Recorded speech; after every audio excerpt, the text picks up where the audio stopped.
Tyrone Roseboom started with us as a 5-year player with the Stanford Cardinal under head coach Barry Barrington.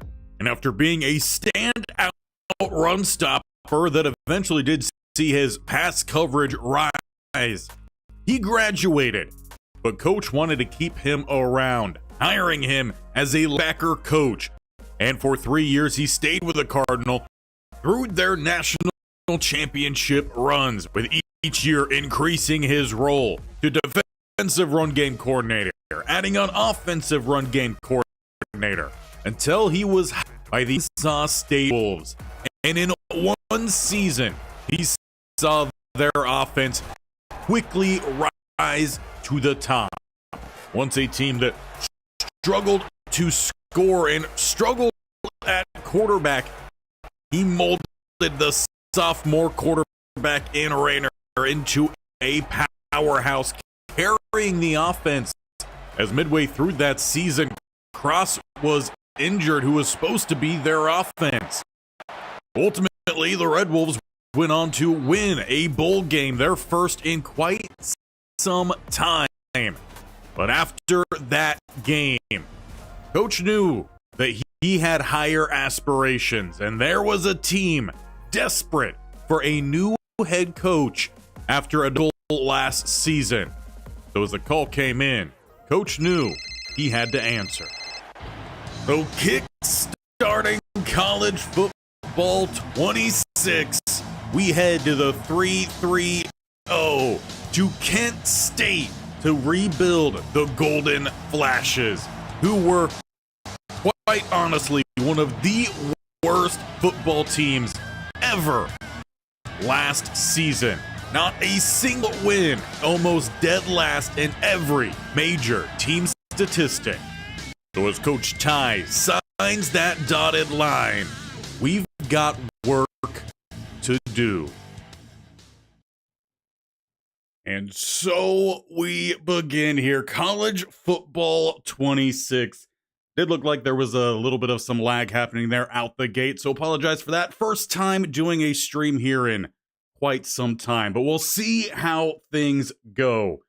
And speaking of going, well, you could obviously see that Coach Tyrone Roseboom, he looks a little bit different. Unfortunately, he didn't have the same face scans in 26 as it did in 25, so new look here for Tyrone. We're going to say that the stress of college football is already getting to him as the head coach. But as we get going here today, we really are just going to take a kind of laid back look at the game. We'll jump on into a spring game today, but first we are going to take a look at our new team. We are taking over Kent State. And I think there was one person who did actually guess correctly, might have taken a few guesses, but did guess correctly in the post that we had on the community tab about eliminating teams. So great job over there. But let's talk why we're taking over Kent State. So as we toss up the window here, we are going to take a look at all of these stats and why, again, I chose Kent State, starting with offense and just total points per game. It was one of the worst in college football, actually the worst in college football. Kent State last season averaged just under 14 points a game. That's really bad. So we have a long way to go here to build this team up to where we want and to rival what we had with the Stanford Cardinal series. So any of you coming over from that, thank you guys for sticking along here with the ride. And there are so many numbers. I'm just looking over at them here to see where we want to go. But Kent State's offense, very poor. When we look over at their defense as well, it was also very poor. Taking a look at points allowed per game by defenses, Kent State was also the worst. So they were around 44 points given up while only scoring about 13 points per game, which is a great reason why we will be sticking here with Kent State going forward. Let's meet the roster as I just check something here.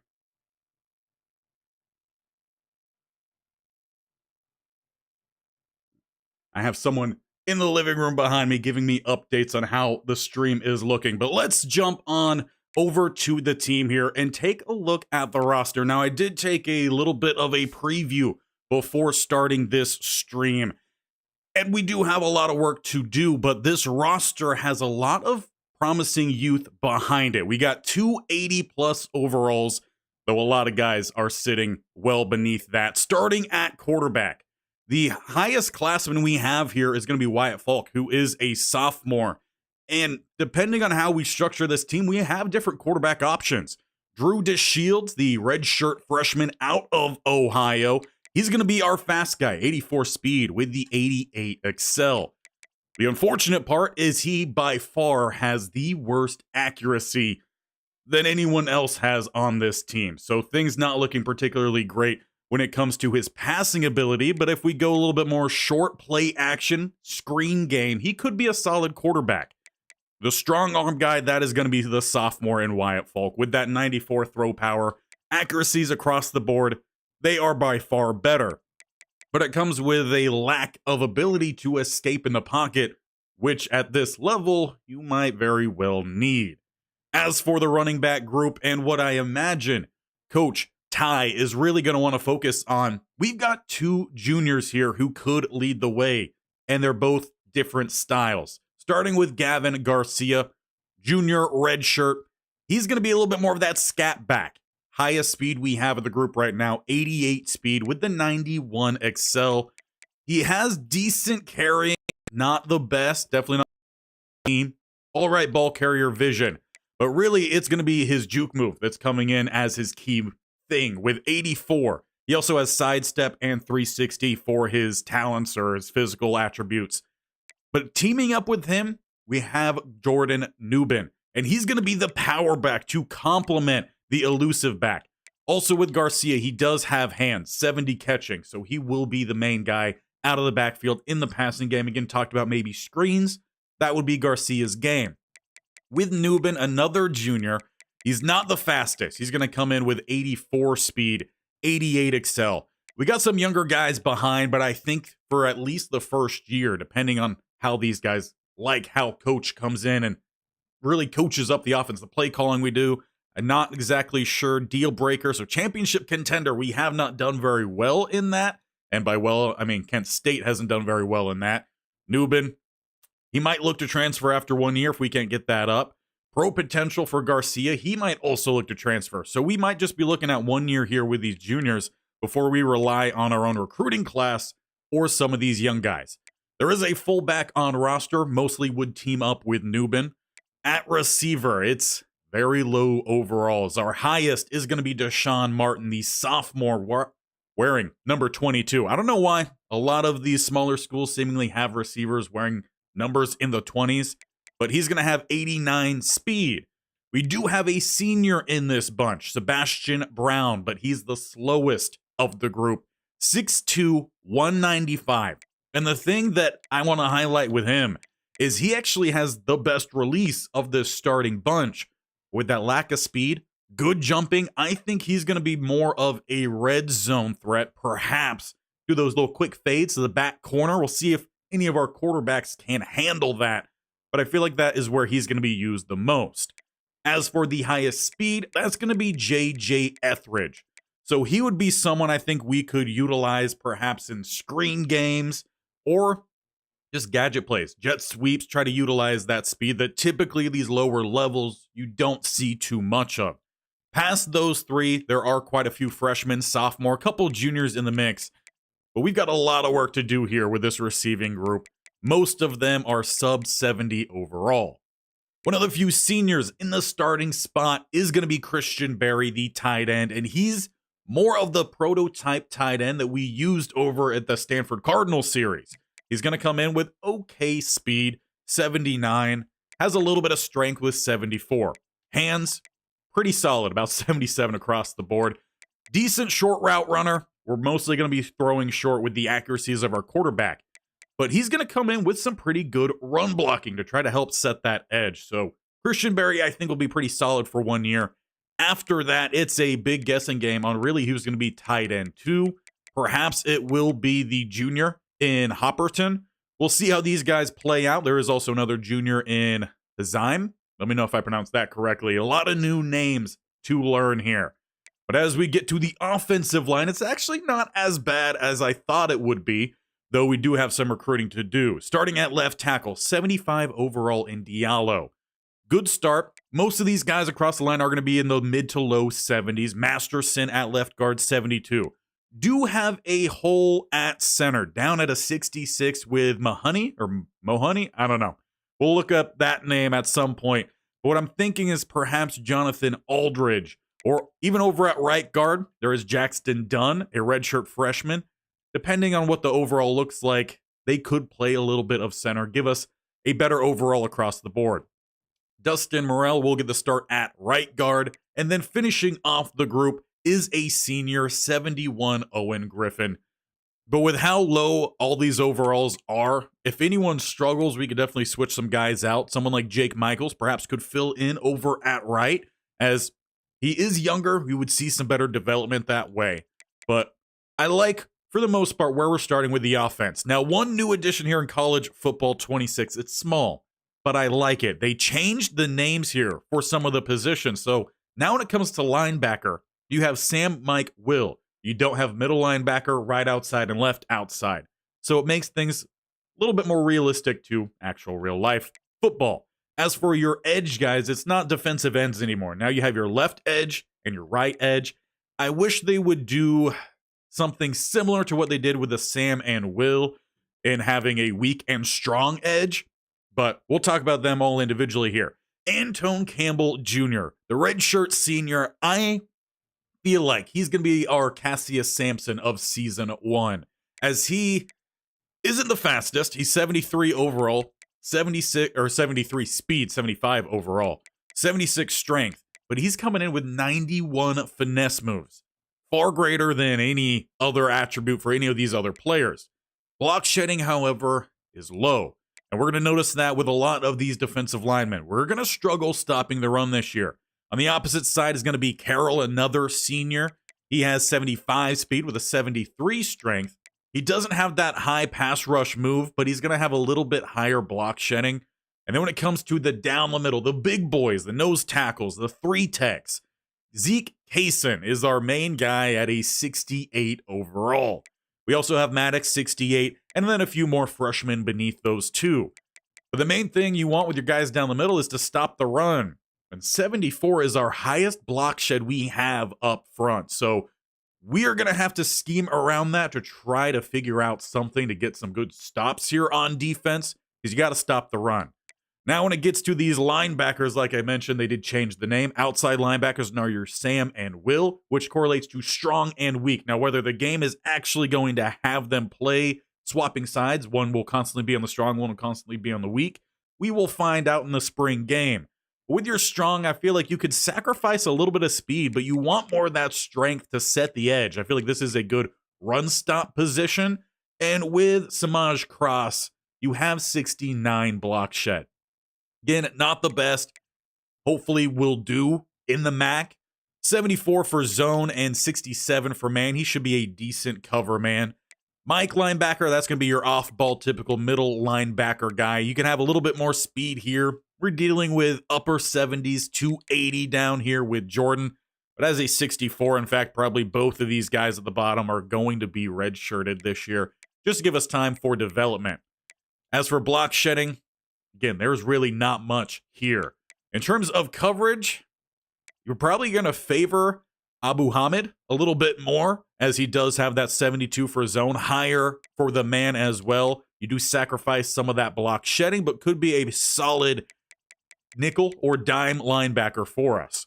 Getting to the Will side, this is going to be, again, if it's going to be played correctly with the name calls, this is going to be your weak side. I want a little bit more speed over here to get over the top and help make some tackles on the opposite side of the field, as most teams typically will run to the power side or strong side. 83 speed with Cannon Williams, and he's going to be, I believe, our primary linebacker this year, as he is the highest overall. He's got the good speed. Strength, however, is drastically low, down at a 66. Tackling, 73. We might be missing a lot of tackles this year. Hit power, sub 80. Block shedding is low, but he has some of the best coverage ratings. So Probably another guy here for that off-ball cover style. We'll see what we end up running with this team. Modern day football, you typically run a 4-2-5 style or nickel defense fairly often. As for the secondary or the DBs here, backside group, it's not looking all too great. Highest overall is a 71 as a redshirt freshman. Could see a little bit of some development in Jair Rollison. Let's take a look at him as he could be our future at the cornerback spot.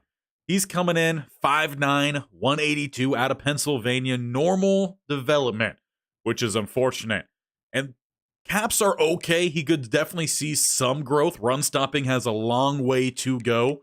Coverage even could go up a little bit here on both, which is good. I don't think he's going to end up being very highly rated at a 71. He probably caps out, I would imagine, around an 82 or so, which at this level, not too bad. But there's definitely not a whole lot of promise here. Does favor slightly what I prefer with corners, though, in having some good man coverage out the gate.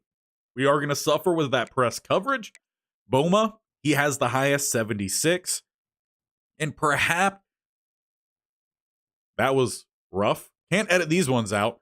And perhaps Gissendaner here will be someone who could develop, favored a little bit more towards the zone. So depending on how he does end up developing, he could be someone that maybe switches over to safety. We take a look at his ratings. Man coverage can improve a good bit, which he does need. So there's a decent base here to this team.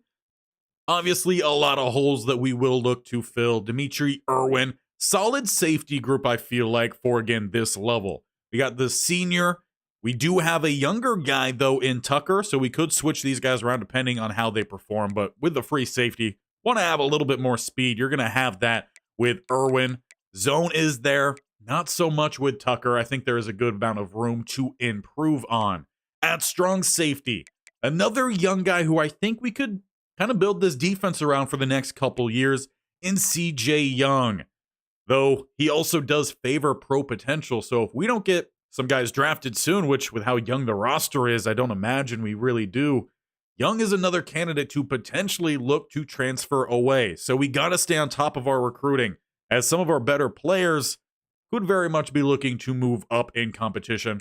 But Young is going to come in with some solid speed here at strong safety. Could use some higher man coverage down at a 67, but tackling really good if he plays down closer to the line.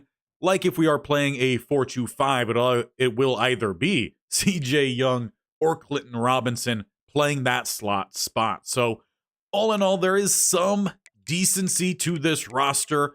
A couple key points for us. We have a bunch of kickers, and honestly, I don't think our starting kicker is all too bad again here for the MAC. 86 kick power with 76 accuracy, but he will only be here for 1 year.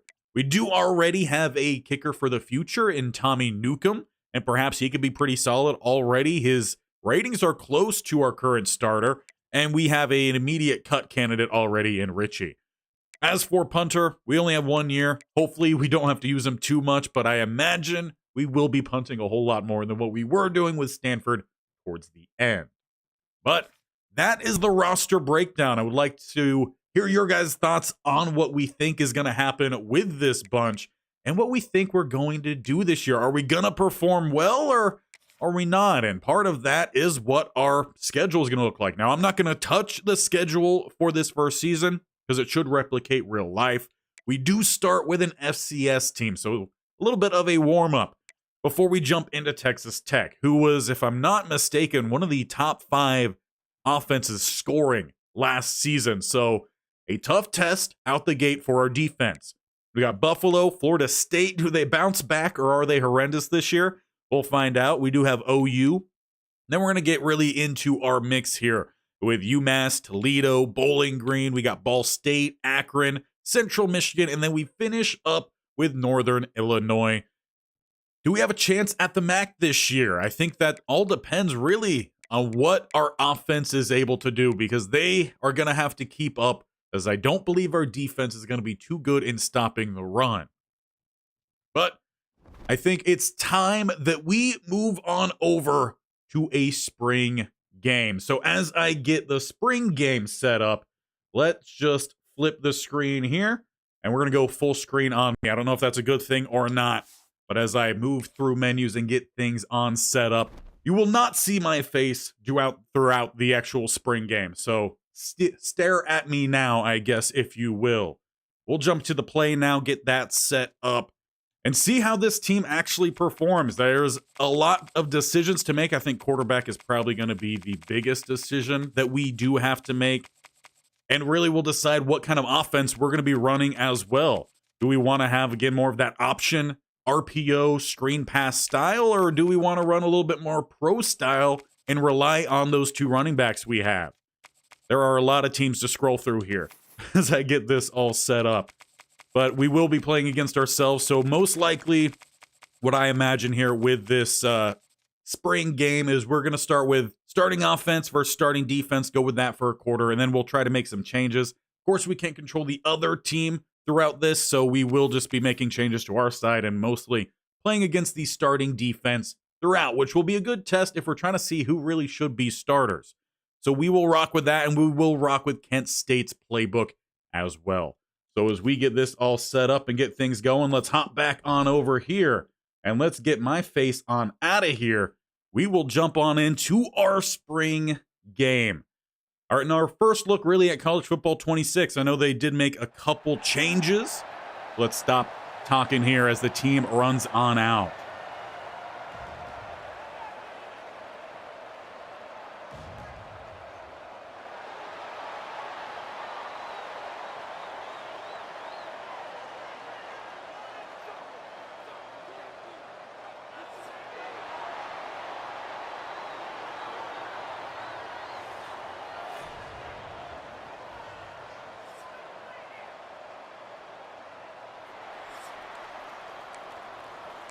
There we go. A little bit of a new intro. Gotta appreciate it as we saw a whole lot of the same intro over and over again, which we will see this one over and over again.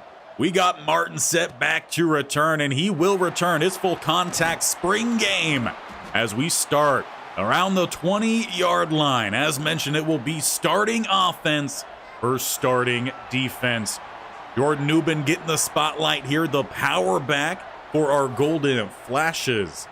And I feel like we should see a good mix of all these guys here today. And we already got a lot of RPO out the gate here, which I like. Again, I feel like that's going to be the primary role here with us. Now, we got Tomlinson getting the start here at quarterback. Now, honestly, I don't remember what quarterback was who. So let's just take a quick preview here. He was not one that I believe we highlighted at all. We were highlighting Shields, and he's not in the starting spot. So let's actually get him moved up. Obviously, we will have to run one play with Tomlinson. So let's see if he impresses as we've got trips to the left-hand side. Etheridge, the option here. It'll be a keeper for Newman as he picks up a short gain of 3. We'll get our actual starting quarterback out here. Shields rocking number 12. He struggles with the down the field throws. Doesn't have that strong arm, so we're going to rely on some underneath passing and some scrambling, which he looks to do here, taking a big hit from a big boy. Going to have to learn some of these names, but number 6, playing a little bit of a 3-tech here. In fact, no one necessarily nose guarding it. Do have someone shaded inside the right guard. Stick with some more passing game here. As Shields is taken down again. Not Tyson. I don't know why Tyson popped up. Mason Maddox hits the sack. So already he's looking very impressive out the gate.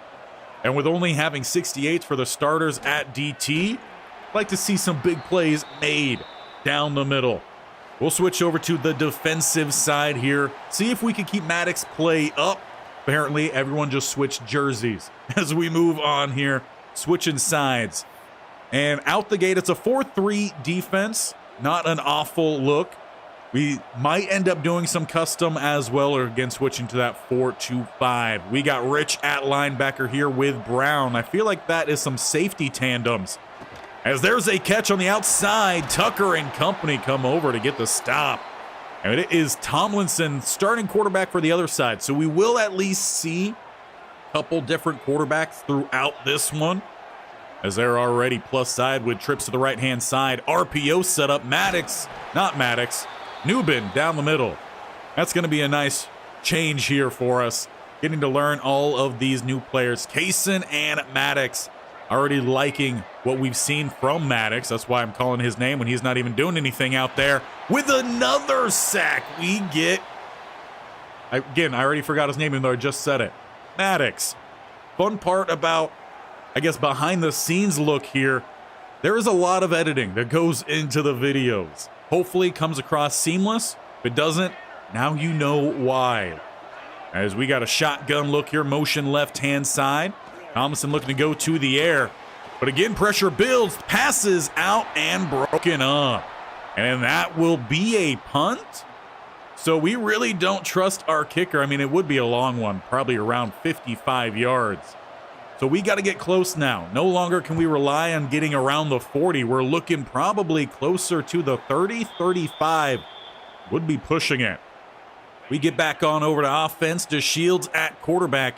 We have Newman in the backfield here. Not exactly the running back I would want for this spot. We'll see what he could do. Power back with hands, perhaps. And fumbles. Scooped up. It's going to be a scoop and score for Brown. Newman coughs the ball up, and he's supposed to be the most sure-handed of our running backs. Well, not a good look, and perhaps we'll see a different running back taking the field as we next see offense, which should be in just a couple of plays here. So, in fact, well, before we get the field goal unit out there, let's go ahead and shake that up here. Taking a look at who they have at the starter, it is Newman. Let's put Garcia as the main back because it looks like a lot of the playbook is going to be spread. And then we'll check on the power back here. It is Newman.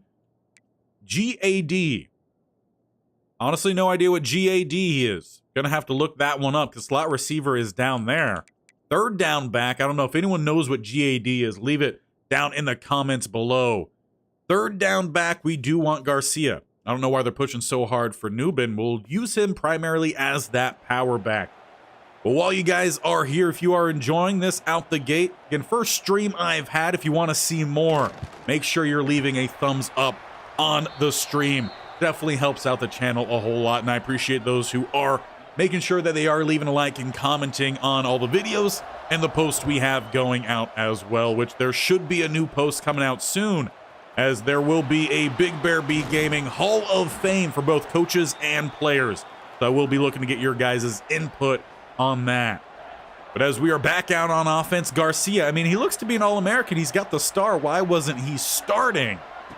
As he gets the carry here. Small fella down the middle, picks up 2. We'll see how much he ends up getting those runs down the middle. Again, I imagine he would be a little bit more of outside kind of guy.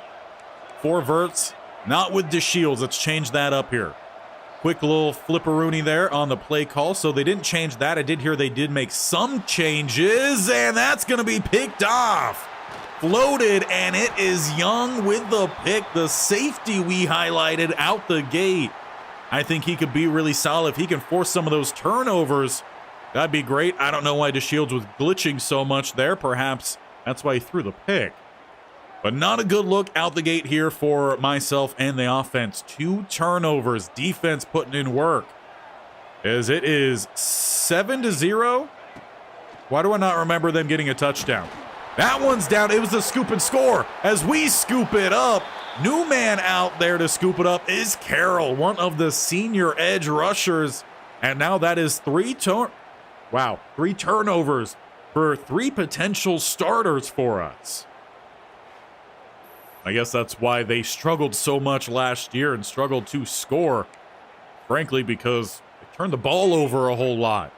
So as we take over not plus side at the 46 here, just 4 yards away from plus side, it's Garcia unable to escape. Carroll with the stop in the backfield, and I don't know why it's pushing so hard for deep passes. That's not our game here. Definitely have to input a custom playbook. Make sure we're getting what we want here.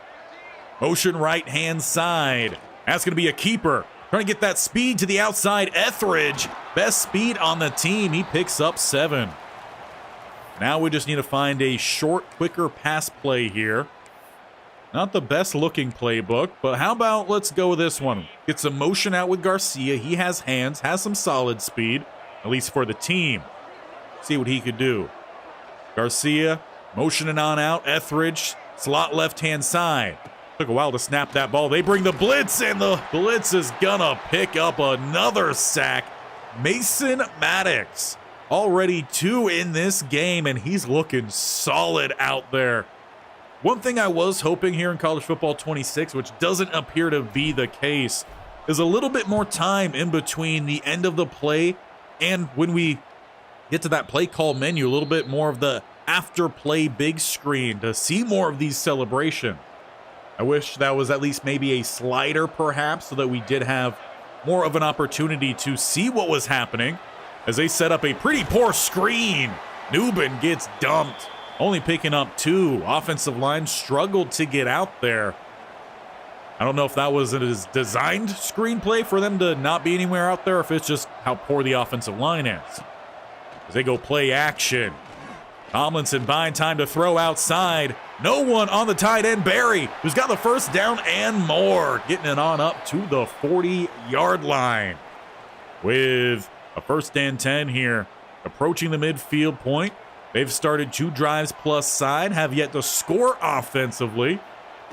Going with some play action. Flip it outside, a little RPO perhaps. And Etheridge with speed. That is what I want to kind of utilize him as, and I like that it already has it basically set up for him to do that. We'll try a little bit more man coverage here. Been rocking some zone. See how we man up against some lack of speed. But our man in Young just got outran by Etheridge. That's the difference here. When you have a guy with speed down here in the MAC or any of the group of 6 conferences, they could be real difference makers. So we need to rely on Etheridge for that. Go 2 spread either side here. Rolling left, throwing downfield, and it's a drop pick. Gissendanner could have taken that away. He at least prevented a touchdown, though, so we'll give him that. I know they turned down the interceptions this year. You really got to keep your eye on the ball if you want a chance at that pick. That's probably why he dropped it. Get a good stop there in the run game. 3rd and 10.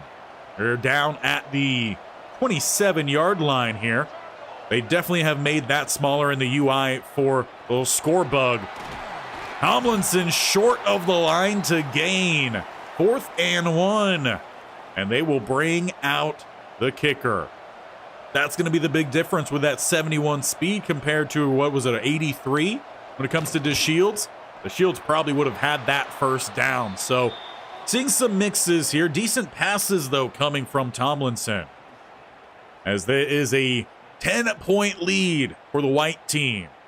So far, we have not done all too well offensively.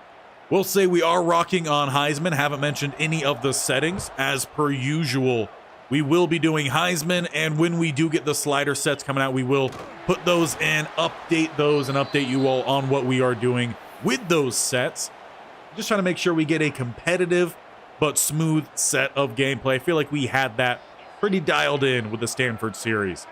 The 1st and 10 as we start back here at the 23, and a quick blitz, coughing up the ball again, and luckily jumping on top of it is the running back. That time Zeke Kaysen. Could have sworn he was, or no, he is the other big fella. Already mixing up names. I thought he was the outside edge guy with a 91 finesse. Looked like it there. 2nd and 16. DeShields with slow reaction in the backfield, and it's another sack here from Maddox. Will break the wall, though. I was telling him to bail out of that pocket well early, but he wasn't moving. Wonder if there is a player attribute or something that equates to how quickly they do bail out of the pocket. As we are not getting good blocking up front here. That's going to be another quick stop coming from the white defense, which is really just the starting defense.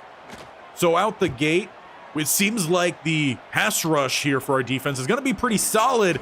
Questionable return, but making it work is Martin. Making that plus side here, 45. At least I thought it said Martin, but then that says Rich, so I don't know. Whoever had the return, great job. Yeah, back there it said Martin, so maybe we have 2 different number 1s. We got a lot to learn here with this roster. If you are a Kent State fan, let me know down below who we should be utilizing, who we should be excited for. Let's see, just checking over on the other screen here. Make sure we're not missing any of your comments. All right, yeah, all good and caught up here. As it's Newbin, good stop from Rich. So that is the other number one. Why they were highlighting him, maybe he made the tackle. Little one-on-one action there. Two spread to left-hand side, one to the right. Do feel like the game is moving pretty smoothly, as that's going to be a fumble. Backwards pass. They will lose a chunk on it. And again, the pass rush here from the defense is really showing up. So that's what we got to rely on. When teams get run heavy, that's when I'm going to be a little bit concerned, as the pass rush shows up again. Campbell and company get the sack, pushing them back to the 47 with a 4th and 24. That will be a punt. Yeah, I'm liking this pass rush already. Of course, the edge rushers are seniors. I don't remember what the DTs were. I want to say they were both redshirt juniors. So we might have an extra year for those guys down the middle. That wasn't particularly a great punt either from the senior. As we start at the 37. We haven't tried the run game much, so let's see if we can have something done here as Garcia bounces this one outside. He's going to pick up a gain of 6. Definitely want to use him more on the outside. See if we could get Shields in the run game as well, as it is adjusting. It is the same as College Football 25. Don't press anything to hand the ball off. Press A as Shields keeps it. He's got space outside, tries the spin move. To no avail, but it is a big gain to the Oppo 37. And I do like that scramble ability from him. So definitely, I think the offense needs to be focused on the run game. Just with how the offensive line has held up in pass pro. It's got to be run, maybe some RPO. Big block there from 68. It springs Garcia down to the 16-yard line. Now that was a big run, so we are seeing the celebration full screen here. Would like just a little bit more after normal plays as well. For me, it just helps with editing, and I feel like pacing of these episodes as well. Safety's walking down. Harris, haven't talked about him. He's going to be slot right-hand side. Clark, slot left-hand side. I don't remember who the big tall guy is, but I don't believe he's out there. Open receiver with a high pass, and it is too high. Talked about the lack of ability when it comes to throwing with the Shields, and on full display there. Got to wonder if some of these other quarterbacks would hit that kind of pass. Hopefully we'll find out in this game, as it's a big play coming from the left edge. Now, do we have any decent mesh? We ran a lot of mesh. College Football 25. Is it going to work as well here in 26? Short throw power, short route running. Throw power, short throw accuracy. That's where our quarterbacks really highlight here. Tossing this one out, it's Etheridge, who's got the first down with the speed to the 3. Now we just need to knock this ball into the end zone here. We'll look for a spacing. We only have one spacing play in this entire playbook. All right, well, the Shields with 2 to the right, 2 tight ends to the left. Garcia in the backfield. Looking for our first touchdown here, College Football 26. Taking his time to read, throws, and we've got it to tight end 2. Bet that wasn't on your predictions for this one. Whoa, spring game, now that's sick. Now, I do have to say, that was Jacob Scott commenting on it. This is not an actual spring game in the game. We jumped into play now in case you are tuning in late. Just as a chance for us to kind of see what the game is looking like here before we dive on into the actual Dynasty, which will officially start tomorrow. I know it's not a normal college football day, but with the game coming out, we're going to rock 3 straight days of college football. So the off season for the Jacksonville Jaguar series, that is going to be on Thursday. And Cha-Cha Vaz, when MLB The Show, that'll be back on Friday. Next week, we will get back to the typical upload schedule. And as we talked a little bit there about the Jacksonville Jaguars offseason? That is a question I am going to pose to you all. If this does run smoothly, which if I just check, looks like we've dropped 0.1% of frames, so we are holding pretty strong here. Let me know in the comments if it is looking laggy at all, how the audio is. Again, first time doing a stream in quite some time, so I want to know how the quality is. But if you guys do enjoy having a few more live streams here, we could definitely do some off seasons together. A little bit more, again, laid back, even more laid back than this, as I am folding in a little bit of true commentary on the throw. We're already into the second quarter, so I missed the break there. When we get onto offense, we will start to switch around some of these guys, and on defense, probably a little bit more in the second half. But I do want to get some more looks at some of the other quarterbacks. We're seeing Tomlinson here, but obviously not controlling him, so can't quite say how he would perform for us as Newbin gets the first down. So definitely the run game, even with the CPU on offense, it is running better. Did I ever finish what I was saying about the extra streams? If I didn't, go over that one more time. If you are enjoying, we will do a stream, or could do streams for off seasons in the future. As for the one on Thursday, that one will just be a normal video. And then in the future, especially with this series, want to get more of your guys' input, and with Jaguars, definitely input on potential guys to draft, so you guys feel a little bit more connected to the series and the players in it. But yeah, if you guys are enjoying, let me know. Again, thumbs up on the video if you are. And in play action here, read option actually, call the right thing, as Tomlinson's showing off a little bit of that 71 speed, has the ball down to the 31. Perhaps this could be a situation, as we've talked about the Jaguars. Jeff Polk, not a fast quarterback. I want to say his speed around 74 to 78, but he scrambles quite often. Tomlinson still could. I just don't think it would be a primary thing. Like, I wouldn't run too much read option. Perhaps some like quarterback power-esque, and then use the other quarterback to shields as an actual running threat, as Newbin this time doesn't fumble after the catch. He has Team White down to the 24, approaching the red zone. But so far, a tight game here between the blue and white team, 10-7. A couple minutes into the second quarter, as Tomlinson, open receiver, and big hit downfield. An injury coming in here from Harrell. He'll be just fine, though, for the regular season. Again, that's why we're doing this, not in the actual game. Though that could be a fun fold for maybe College Football 27, have a spring game or the option to play a spring game. And if players get hurt, well, then they might be out for the start of the year. Down the middle, it opens up, and Newbin runs to the end zone. Now, I haven't seen any power I formations here, so we haven't seen the fullback. Haven't seen Newbin do too much power work, but the blocking up front there was great. Give it to the offensive line there. Definitely seemed to be focused towards that run game. As for Carroll, let's go ahead and start the substitutions. We'll see Roy step on in, and he had a bruised shoulder, so again, he'll be just fine for when the regular season gets rolling on in. But Team White extending their lead back up 10 points here with a made PAT. All right. Now, again, we will change after this kick here. We'll change around some of the guys on offense, get to see a few more faces. We got Kimbrough back to return. Set down the middle, and that was blocking. It really did not set anything up there. Let's go update some of the roster here, depth chart, move some guys around. Now, we saw the Shields. I don't feel like he really impressed all too much. So other options then, Falk, he was the sophomore. You do have Tomlinson, haven't played with him. We probably could. I really wish this was actually separated by position skills rather than having to go through all of these here.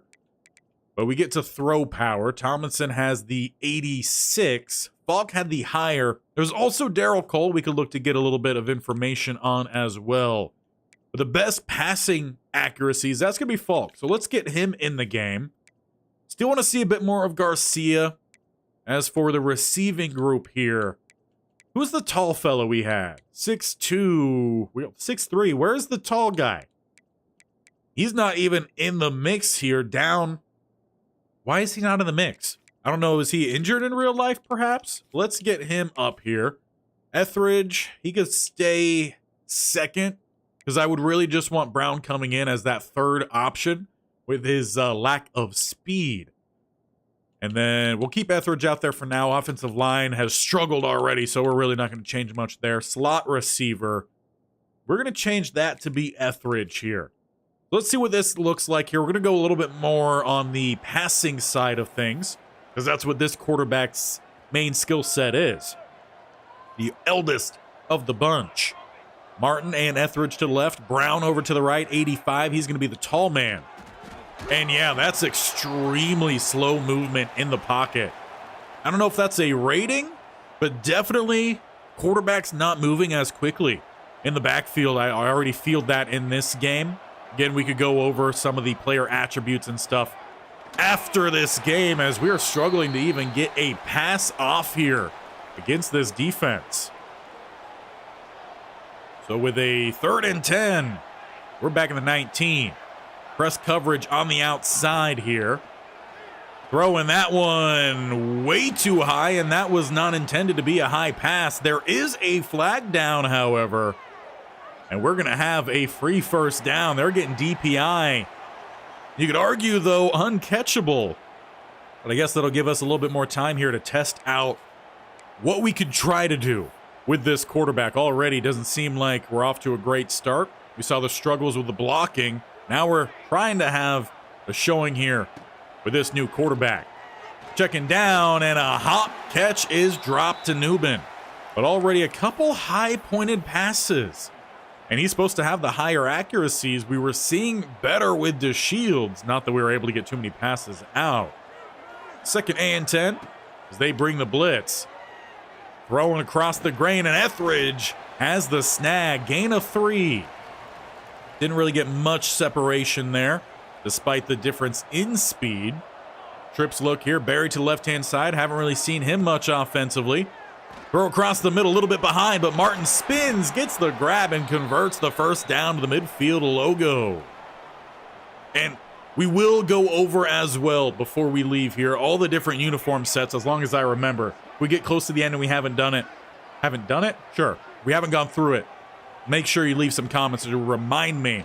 But there's a lot of different uniform sets out here with a toss outside that leads to a spear. Looked like that one was going to be open, but another overthrown ball here by Falk. And Young, he definitely took advantage of it. Tight end 2, the only man with a touchdown for us on the blue side. Got lit up. Martin across the middle with another decent gain. A 3rd and 5 here for Falk. Could look to go to the run game here. Throw off the defense as they stretch out the interior of this defensive line. Garcia, a little bit of power mixed in there. Stretches forward and converts here for the offense. We're going to go to a mesh. We got our inside 6 minutes, playing on 9-minute quarters. That's what we were doing college football 25. We'll see if we like that timing. We do not have accelerated clock on either currently. On the run, decent throw there. We get Arnold for the first. A little bit of a thank you for taking that hit earlier. 1st and 10 off coverage. Martin to the left. I'd prefer Etheridge to have that deep route. Again, with that speed. A little bit better of the deep route runner as well. And should not open up a window. Didn't really have the timing down on that one. Expected Martin to come across a little bit more. Stopped right behind the dropping linebacker. That one not on Falk. Actually would have been a pretty well-placed ball, accuracy-wise and timing-wise. That one's on the guy behind the sticks. But it's back over to White and Tomlinson. Again, can't update any of them, so we're going to see these guys all the way through as Newbin shows off that he's got a little speed and patience as well. I think that's just another thing to see here, that it truly is going to be the run game to lead us out the gate here. We're going to have to improve the passing throughout the year, try to really dial that in, and that's something we should probably start to do in this spring game. Get things figured out, because right now we're just calling random plays, trying to get to know guys. Let's dial in this offense a little bit and see if we could go on a drive to try to bring this game back a little bit. Right now, CPU going to work as they go up 24-7 with that made PAT. And how are you all doing here on this fine Monday? New college football dropping. Who are you guys using on your Dynasty? Are you doing a Dynasty? You're going to check out the new Road to Glory. I know they updated a lot of stuff over there. Perhaps we may do a Road to Glory at some point, depending on how this series ends up going. Typically, we've been doing, say, about one player-related video per season of sports games. Right now, obviously, we've got Cha-Cha Vaz. We had Bronson Moreau with the Seattle Seahawks. That one ended a little bit quicker than I was hoping, but we got a Super Bowl win in there, so ended up working out just fine. Now, the run game doesn't go anywhere, but let's try to get a little bit more of these RPO bubbles into the mix. I feel like this could be a big gain for our offense. Garcia in the backfield as it'll be flipped to the outside. Etheridge gonna pick up a nice gain there, 7 yards. And that could set up a little bit more power here. Now, do we have the goal line that utilizes the fullback? So let's do that. Fullback dive, no. We're looking for weak side, halfback sting. And it's going to be a crowded front here. Got the fullback out there, Newbin in the backfield. Recovered from that last touchdown run. Good blocking, and he will find the gap for the first down. Gotta wonder, though, if that was Garcia, if he hits that a little bit quicker, and perhaps we're looking at a touchdown kind of play. Going back to RPO action here. Turn around, flip it to the outside, back over to Etheridge. Dumped by Young. Spin move not working out there. But, yeah, RPOs, that I think is going to be a big part of this offense.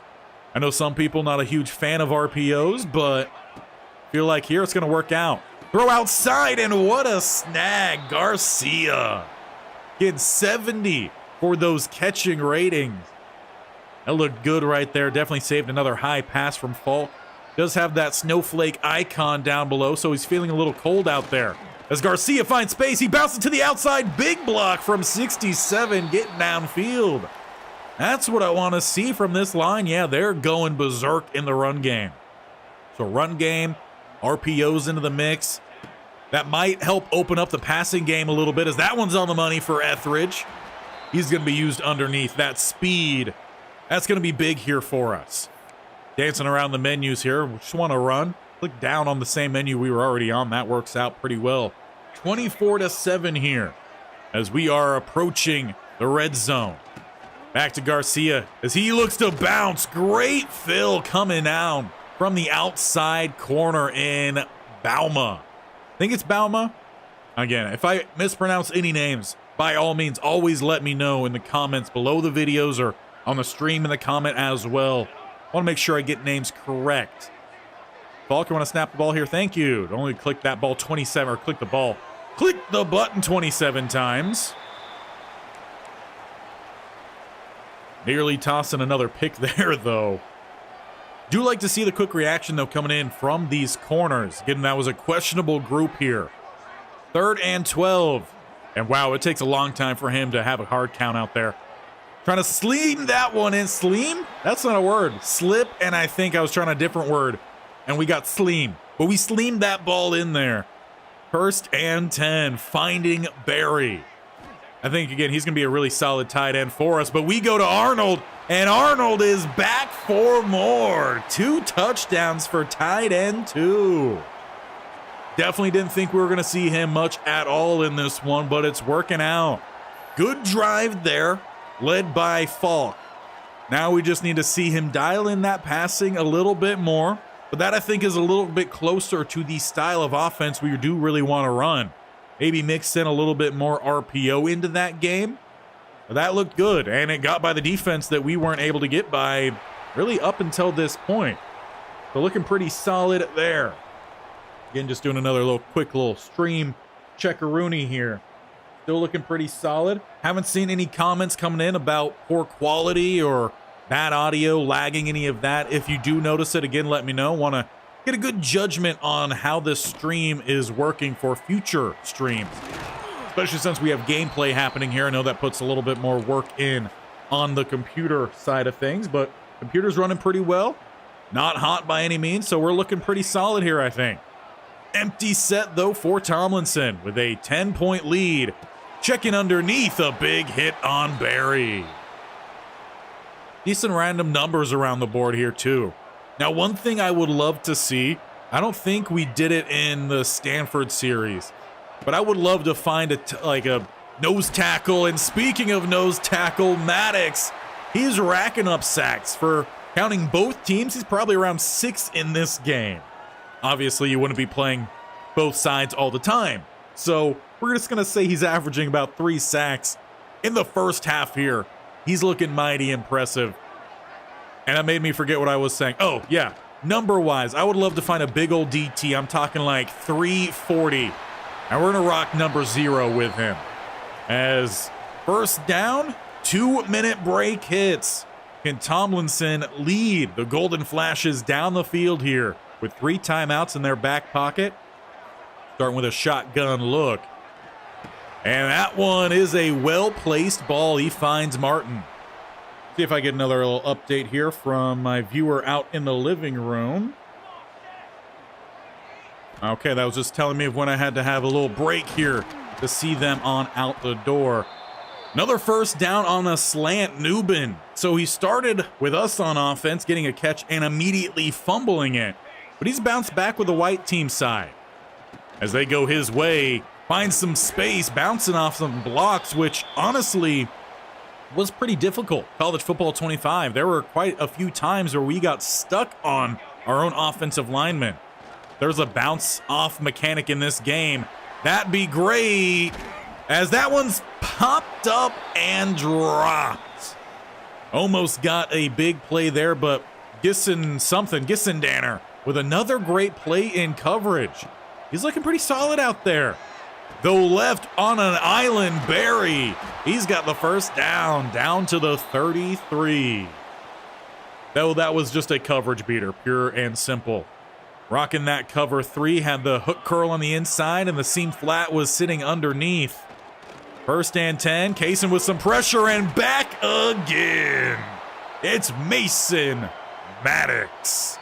He's already number 1 on this team right now. If there's a player to be excited about, it is him. We got 2nd and 18 here for Team White. Going with a tight end screen. What is this, Stanford? We actually didn't run too many of those, but tight end U. You could argue that it's perhaps Iowa, but it's Stanford. With a 3rd and 13. Trips look to the left-hand side. Tomlinson under pressure, and he gets rid of it. I guess you could say that there were some receivers in the area, but inside the pocket, they might have just gotten outside the pocket. Could have been intentional grounding. And the field goal is no good. Had the power there from the 36-yard line, but he misses it, pulling it to the left. Not a good sign of what's to come here. We all struggled College Football 25 out the gate with the kicking.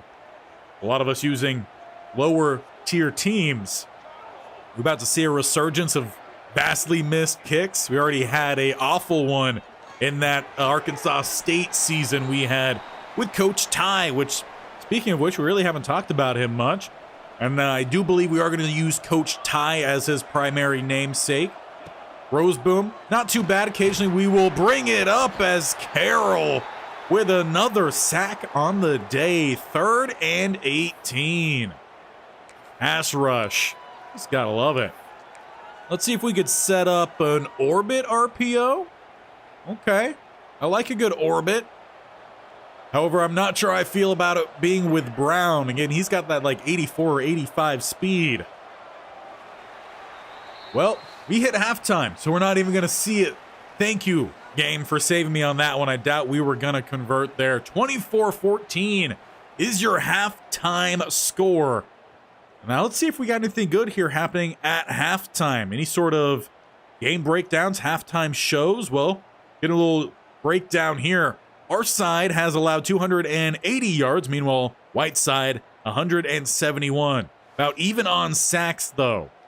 And again, I think it is the defensive line highlighting things for us. That Pass rush is going to be really good. We haven't seen too much from the run-stopping game, but then vice versa. The offensive run blocking has been pretty solid. Of course, Newbin with that long run. We'll look to get a couple of these young bucks in the second half of things here. But we're not going to skip. We're going to roll on through here. See if anything good pops up. And while we get on through, I'm just going to take a quick little water break here. Hopefully doesn't hear too much of it through the mic.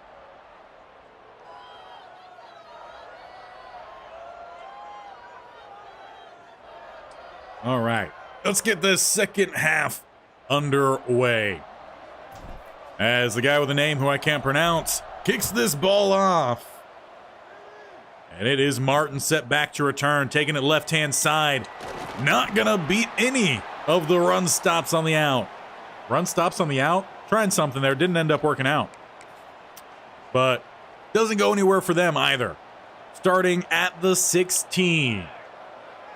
Do need to rotate the defense, though. We'll do that after this play as Newbin picks up a decent gain there. Using him a little bit more in some of those plays that I would rather have Garcia. Again, I would really want him to be a down the field, north and south kind of guy. And do we not have mass subs here? That's a little disappointing. I don't see it anywhere else. Okay, auto subs, perhaps? No. Well, is it in the depth chart? Is there just a button to click? No. I don't know if you have to be down a certain amount of points or up a certain amount of points to see that rotation, but apparently it's not going to be here out the gate, so we're going to have to do this all manually. Though Roy should have been out there, but we did see Carroll come back, so I guess he fought through that injury. Why was Bush below? I don't understand this depth chart here. Why did they have some guys of higher overall not out there? We'll get some of these younger DTs in there. Kaysen and Maddox, good work out there. Didn't see much from these linebackers either, but we'll get some rotation happening here. We did see Rich out there. Don't know why he's not the starter. Granted, Abu Hamid, I believe I pronounced that correct. Did I? Abu Hadim? I don't know. Let me know how to pronounce Saeed's name. But I feel like we liked him because of his coverage, so we'll keep him out there for now. Not sure if we really saw much of Cannon Williams either. Nolan Brown we did see, so let's keep Williams in the mix. Corner-wise, Gissen Danner as well, way down here, but he was playing, I believe, in the slot, so we did see a little bit of him. Let's get Stockstill, let's get Miller, and Bivens. Sure. Free safety. Irwin wasn't even out there starting, so they did have the young buck out there. And of course, we did see a good bit of Young, but now we're going to see Robinson. As for defense specialists here, get Bush there, Roy there, DT-wise, yep. Switching some of these guys. I'm pretty sure it's all going to be guys we've already seen. Ooh, they do have specific nose tackle. So what, rush DT, is that going to be like your 3 tech? And then nose tackle would be, I guess, the guy shaded inside the guard, depending on the position at least. Okay, I do like that. Gotta definitely have a deep dive myself to make sure we get everything situated as we like. Did already have Rich out there. Had Brown. Get Saeed out there. Slot, or wait. We need more than just those two. Let's get Williams. Yes, need to see how he does. And corner-wise, who did we not already see out there? I don't know. Let's toss in Miller. Cordoba, sure. Join the party. Not very high overall, but we're going to see how they play. And let's get Derek Jackson as well. So we will have a rotated defense this go-around. With a 2nd and 6 as we get things back on rolling here.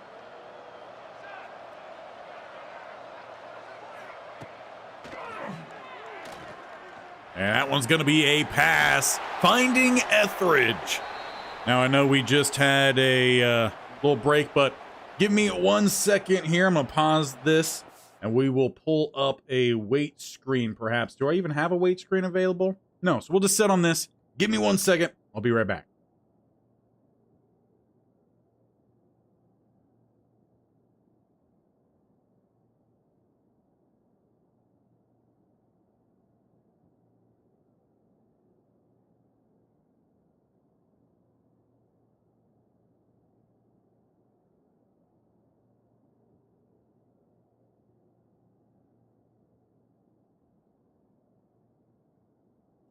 All right, and just like that, we're back. Had to say bye to the missus as she went off to work. But into the second half here. Second team defense mixed with a couple guys who I think honestly should be starters. We'll see if these linebackers can get the job done. As it's read option. Tomlinson shaking and baking. Great block there from Barry. As Robinson comes down to chop him out with a pretty good gain there. Sometimes I guess not having that high speed might pay off. A couple more blocks end up setting up. For the 1st and 10, they go back to the run game and a good fill by Saeed. Again, gonna have to make sure I get some of these names correct before we really get on into the nitty-gritty of the season. As they are plus side. Play action. Big hit comes in, 33. That's what we like to see. The 3rd and 8 now. Looking for some man coverage here. Let's send a little blitz in the mix as well. Definitely going to be aggressive on defense. Man blitzes, I think, will be pretty common. We'll see if we get some of that double A gap work in. High point, getting the catch and getting the first down. Martin looking for the end zone, but takes a big hit. Knocked out at the 15. Good throw there from Tomlinson. We will have to use him in this spring game here. I want to see how he feels because he's looking impressive with the CPU. Motion across and play action with pass rush. Even the second team showing up, which I think just makes it look even worse for the starting offensive line in their pass pro. So I think first recruiting class, we got to find some guys who can definitely pass block. Try to find some bookend tackles for sure. And that's going to be a fun part with this new series. With Stanford that we had in College Football 25, while they were the talent level of a group of 5, getting more pass rush. 8 sacks for us, 5 for the white defense, and it's Saeed making the play. But as I was saying, with Stanford, the team itself really was a group of 6 now, talent-wise. But they were in a higher conference, they had a higher prestige, so recruiting out the gate was a lot easier. Not going to be the case here as the wrap around from the, I think it was the corner, distracted for the big boy down the middle to pick up another sack and a 4th and 29. Really banking on the pass rush here. So far, everything that it looked like from the ratings of these players, very much hitting true. Pass rush is looking a whole lot better than the run stopping, and on offense, the running is looking a whole lot better than the passing. But we'll correct that over time with that recruiting. Again, going to be a lot more difficult this year. We won't have as many points, so we are not going to be able, I feel like, to do as much scouting because we're going to try to bring in some of the highest possible talent we can, which leads me into a question.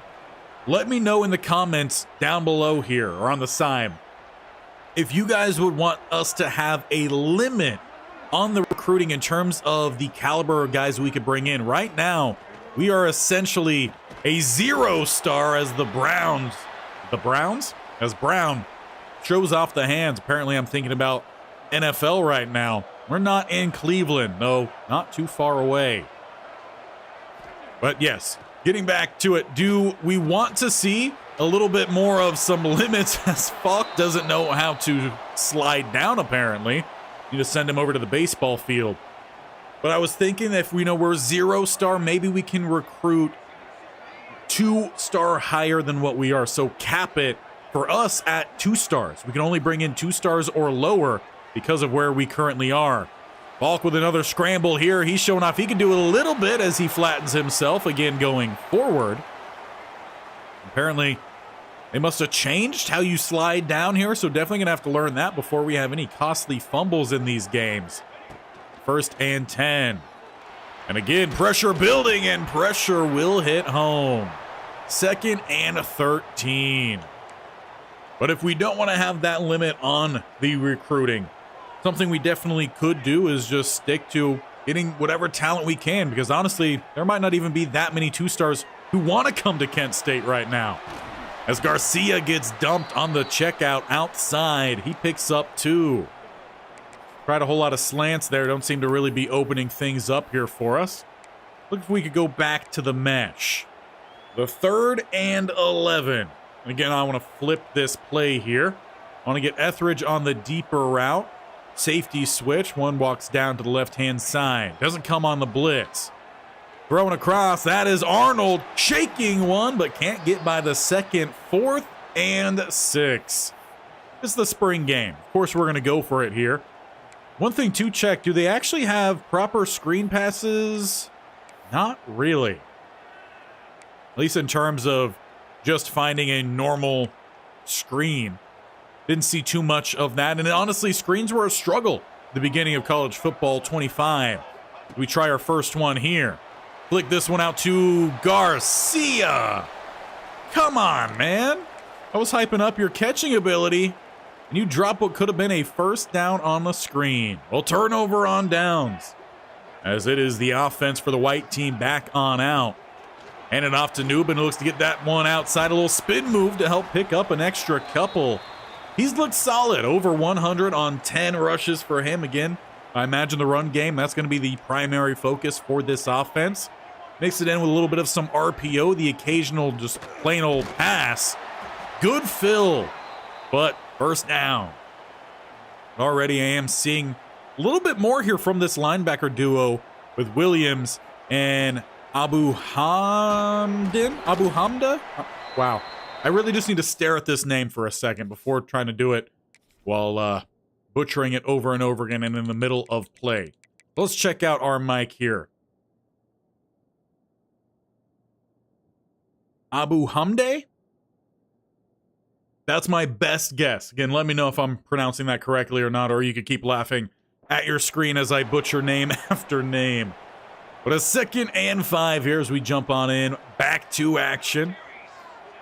And it's off coverage here as it's handoff and a good stop by Saeed. I feel like that one's just easier. Honestly, I might be butchering that one as well. But a 3rd and 6. Kent State be Kent State. And it's Newbin. Close to, but not getting the first down. Linebackers come through with help from the safeties. And it's going to force a long field goal attempt here. This one about a, 52? And it's good, so we might actually get some decently long field goals. Missed his last. He hits that one almost right down the middle. Make it 30 to 14. That's what happens when you read past what you're saying. But we are down bad here as the white team is putting in work. Martin going to let that one get on by him. Touchback starting at the 25. Haven't done much play action. See if we could get something going here with Falk.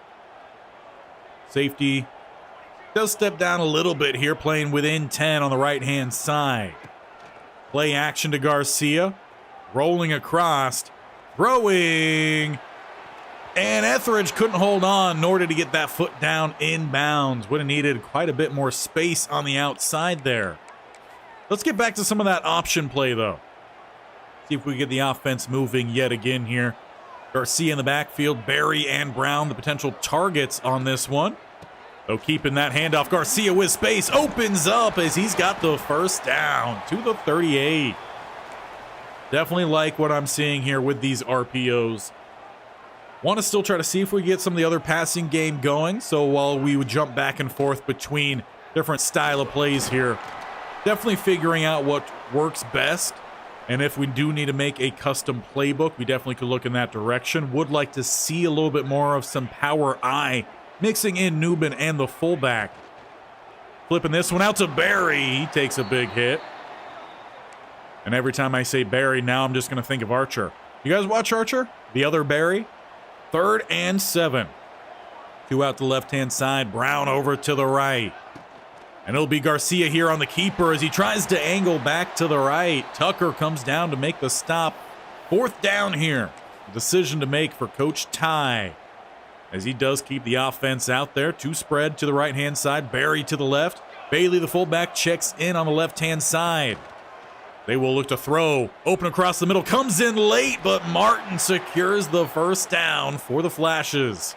And the blue team offense, as they are desperate for some points here to try to close this game. Got a little over a quarter to go. Throw outside. Etheridge with grass. He's at the 10, 5, and taken down at the 3. Definitely got to use him on some crossers this year. Talk about those RPOs. We'll go back to those here. Send the RPO to the open side of the field. Garcia the back. Man coverage, it looks like, on the outside. It'll be Garcia on the keeper. Not going to get that spin move. Of course, we did see at the opening, it's his juke move that's going to be his primary, so perhaps need to use that more than any spins. Second and goal. As it's back to Garcia, he's taken down as Kaysen shaken up following that stop. Hopefully he's going to be all right. That brings up a third down. RPO's not quite working. Going back to some slants then. Third and goal. You got Brown over to the right. Now, we talked about potentially using him for a quick fade. See if we could hook up on this one with a high point. And he brings it in. That one might be reviewed. But he goes up and he comes down with potentially 1 foot inbounds. Let's see a replay on this. Sebastian Brown. Wobbly pass. Plucks it out the air. Give me a slow-mo of the feet. Come on now. No. Okay, but it does look like we are going to go into a review. So let's see those feet here. Ooh, that one's close. Did the toes come down in bounds? This angle is going to be hard to tell. But I see blue. That looks like a touchdown to me. Getting the confirmation, hopefully. And yes, it is. Touchdown for Brown. No. I thought this was a PAT. Hold up. Not a PAT. They're saying field goal. Let me see this. I saw blue out there. We already have our first bad call here of college football 26. Brown, pretty nice route, but it's all about those toes. Well, clearly he did not come down in bounds, so good call, college football 26. But that review we saw blue. So I don't know what that's all about. Someone's altering footage here. All right. I see how it is. No touchdown there, but Brown still giving him some credit for going up and bringing that one down. But we're going to go for it here. We are down multiple scores. We're approaching the fourth quarter here. Hard count, and Arnold is going to back us up. That's what we need. A longer fourth and goal. Hard count not paying off here. So what do we look for then? We had the slants dialed up. Now I'm thinking we look a little bit more for some mesh. Try to shake off some of those coverages across the middle. Garcia could be a solid option. Brown going again to that back corner. Martin as well. Couple routes underneath. Sets up Etheridge for the score. Can't review that one. It is a touchdown. As we draw this game within 9 points with a PAT. That tells me we just might instead need to go for 2 here.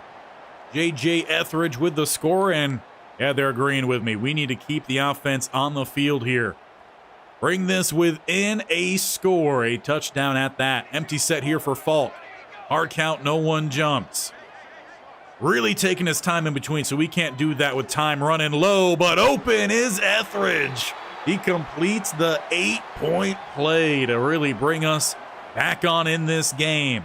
Gonna need our defense to step on up, and most likely a different quarterback to help lead us to the promised land. As it's Martin set back to return for Team White. Shaking one, but will be a long field starting back at the 10. Once again, looking for an update on everyone. How we doing out there? College football 26 has dropped. We got our spring game going here as Coach Tyrone Roseboom has made his way to Kent State as the new head coach. Handing this one off to Newbin. Williams trying to bring him down. Newbin was almost breaking away there. Had a little spin move in the gap to get away from Williams. Still gets dropped for a loss of 2. 2nd and 12. Tomlinson, he's played pretty well here for Team White, getting the full game action. Barry goes in motion, setting up a play action. open receiver, but he doesn't see him. Instead, he checks down to Barry, who's going to pick up about half the yards needed. Now, we haven't checked. Do we even have? We do have the double A gap look.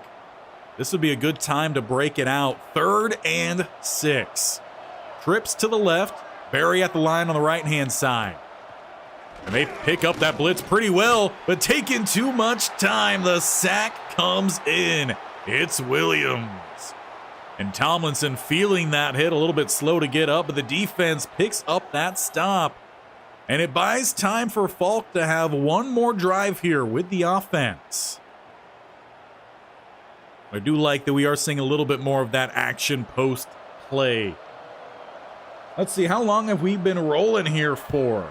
Closing in on about an hour and a half. Martin on the return. Will be a short field. 23 seconds to go here in the 3rd. Now we're going to look for a deep pass here. We got Brown to the right-hand side, Martin to the left. Second highest speed, I want to say at that 89, though off coverage. And it's going to be play action. Tossing this one outside. Again, we see some hands, but actually he didn't even squeeze it. Through the hands of Etheridge. Wouldn't have been caught inbounds either way. See if we can get Brown downfield. Again, press coverage. He has the best release. He just doesn't have the speed. So put this one up for the big fella to try to get it the second go. He does not. Now we need to make sure we get a first down here. So let's look for a curl route then. Something, get to the sticks, get that break, and make sure you grab it, as hopefully Falk puts it on him.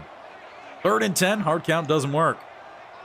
Taking his time. That is a long time in between snap counts. High point caught by Martin, but short of the line to gain. And then in that point, how about we bring on out the goal line offense, or actually let's take this to the 4th quarter then. 30-22, Team White in charge. Quarterback targets, Etheridge has definitely been our high point. Christian Barry has seen a good bit as well. Not exactly going to differentiate between both teams using the same players, but already we are seeing who the main guys are. Etheridge definitely is the underneath guy. Barry, I think, could be a good complement. Brown towards the end zone. Martin has shown some good hands, but it's 4th and inches. Goal line offense. And it's some fullback love for the first down. Not much extra there, but it does pay off here. As Falk is trying to close out his last drive here with the offense with a touchdown to tie the game. Need that point after as well. Under pressure, he checks this one down to Arnold. No gain on the play. He's been very well mixed in with this offense as well.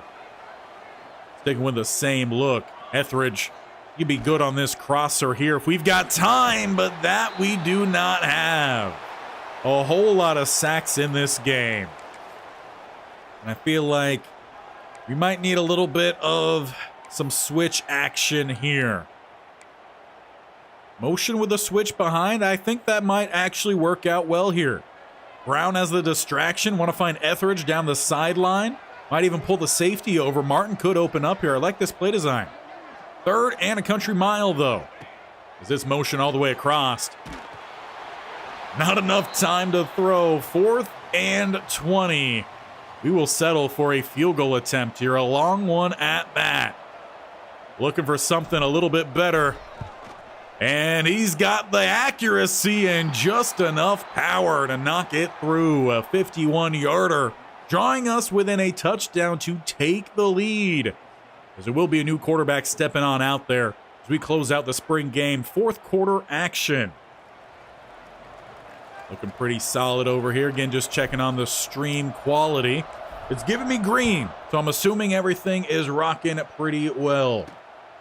I'll check it over on the YouTube side as well. OBS might be lying to me. It says excellent connection on YouTube, so we're looking pretty solid right now. Again, checking in with you all. How are we feeling? Are we excited for some college football action? College football 26. Rebuilding one of the worst teams almost in history of college football. Dead last in multiple major statistical categories. That came out extremely slow. That's why when you do posts like I do, you could edit things down and make it sound a whole lot smoother. Second and 3 here, as it's going to be Nubin trying to get to the outside and powering through, dragging a couple defenders for that first down. Again, the combination of him and Garcia, I think, really could be solid. We're seeing a little bit more power action. Inside runs, really, with him on the white team. Garcia has had a mix. Going downfield here, Stockstill breaks up the pass. Definitely never got his head around to try to pick that one off. A second and 10. Is this going to be trips out to the right-hand side, one to the left in Martin. Quick stop right side, and the DTs show up. Or actually, I think that was one of the DTs and one of the edge rushers. Where we got 33 coming from? Yeah, he was on the outside. So Roy, looked like we had maybe a little switch here between the DT and the edge. Third and 17. As they flood one side of the field, it's back downfield. But getting the grab in front of Stockstill, we got 30. Give me a name on who 30 is, because he's showing off some hands. Not going to give me a name? All right, let's go check the depth chart here. Who is 30? Is he a running back? I know college football definitely loves putting their running backs out at receiver. Number 30, no, he is an actual receiver. Junior, DeRealist? You got to be kidding me here. DeRealist Clark making the play. Real life really has turned into NCAA 14 My Player or Road to Glory names. This is insane out here. Key and Peele had it correct. Nubin on the carry down the gut. He's going to pick up 4 as Saeed makes the tackle. Keeping with a nickel set here, 2 to the left-hand side, 1 to the right. Tomlinson in the back with a shotgun look as he hands it off to Nubin. Taking their time here. They're trying to drain some clock as we move inside. 6.5 minutes to go. Let's see. Get back to the double A gap look here for 3rd and 5. You go 2 spread either side. Crowd getting into it here. Sold out crowd for the spring game as Tomlinson keeps and gets planted. It's Roy. Field goal coming up to once again try to make this an 8-point ball game. 4th and 7. Kicking from about the 36. A 46-yarder is nothing but net. That will be an 8-point ball game. Oh, yeah. I see you, Pulse Effect, coming in with the "We Ready Baby." Yes, we are. Really excited for this, and I was enjoying the Stanford Cardinal. I know you guys were as well. You voted to keep that one going throughout all of college football 25. But I'm excited to get into a new challenge here. I mean, we were rolling over teams with a Stanford Cardinal. And one day, perhaps almost a year from now, we will be steamrolling with the Golden State. The Golden State? That's almost opposite side of the country with the Kent State Golden Flashes, mixing in some names with other names. Etheridge this time, he gets the sideline grab. Hard work there for just a gain of 2. As we see double A gap here. Coming with a 2nd and 8. Trips look out to the right-hand side. RPO setup. That's going to find Brown, who picks up the first down. We'll see how much he gets folded in. I don't imagine he's going to be used too highly outside of red zone appearances, but only time will tell. As it's read option, Falk, he coughs up that ball. It's bouncing around. Kaysen, though, scoops it up as Nyland Brown gets a bit banged up in the pile of players. Well, for Falk, who was given an extra drive there as we forgot to switch him out. Costly. Now we're at about 5.5 minutes, sitting close to field goal range here. White team could look to go up 2 scores. Nubin chopped down, an ankle flipper, really, there from Saeed. Probably try to get that next step, and Saeed just slapped that foot in. I don't know, we got some ragdoll effects happening. 2nd and 12, RPO Tomlinson. He coughs up that ball, and it's kicked straight to the hands of one of the offensive linemen. Now, there's double injury on that play. Bush and Tomlinson both a little bit banged up. That might have been the 2 that collided, causing that fumble. But I don't know. That looked like the Madden magnetized fumbles that typically go straight to a player for the opposite team. I don't know how I feel about that. 3rd and 6, and going downfield, Miller. gives up the touchdown. Got his head around looking for the pick, and Martin straight mosses the man, making it 40-25 here. A potential nail in the coffin unless we see a quarterback come in here and drastically lead the charge. And I think we might go back to DeShields. I want to see what he can do because I'm not feeling Falk. We've seen a whole lot of Tomlinson, so I don't really want to use Tomlinson. I'll use him in some practices before getting on into the season. Who knows, we might have a quarterback rotation this year. As the field goal is good, make it 40-25, Team White. Very much still in charge here. Now, before we actually get the offense out on that field, let's not forget this time. Let's get DeShields back in the game. At this point, I want to see what his ability to scramble can provide for this offense, and if he is our quarterback to come, can he handle the passing? Because the accuracy ratings are a little bit of a concern. The throw power is low. So we're going to have to rely a whole lot on quick hitters, utilizing athleticism and getting down the field. So with some tight coverage across the board here, DeShields, what do you got here for us? Lofted outside and finds Barry. A great start, and he just threw the ball off of Young's head. This was a real game. That is 100% a penalty, and he might be missing next week. 1st and 10. Hard count there from DeShields. And yeah, we've got a cooldown on hard counts here. Can't spam it. As DeShields scrambles, getting rid of that one. He at least was outside the tackle box. We got a 2nd and 10 here at the 37. We need 15 points now. Letting this one develop. Tossing another one to the outside, but defender catches up to knock it away. I believe that was Gisson something. Made a few plays. Played slot today for us. Gisson Duran, something like that. No one opening up here. DeShields, though, he scrambles. He's got space down the middle, and there's a slide. And I tapped it that time, just as I did with Falk, and he was diving, so I don't know. Maybe some quarterbacks just simply don't know how to slide. As it's a keeper, Garcia on the RPO. He picks up 4. Not too bad of a showing out the gate so far here from DeShields. They try to set up a screen here to Garcia. Get him outside. Get that quick burst. Getting out of bounds with a 1st down. I think as long as Garcia holds on to those passes, he'll be just fine in that role.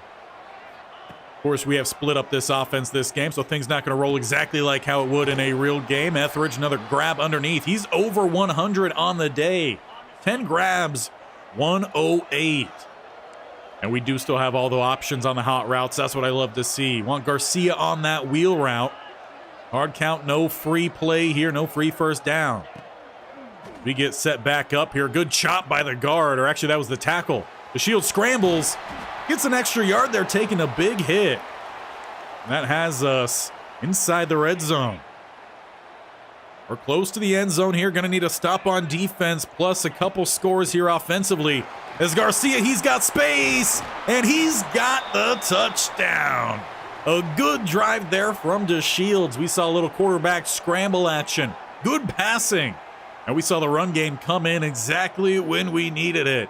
Drawn this game a little bit closer. Now, give me an update here on the score. We are still down 9.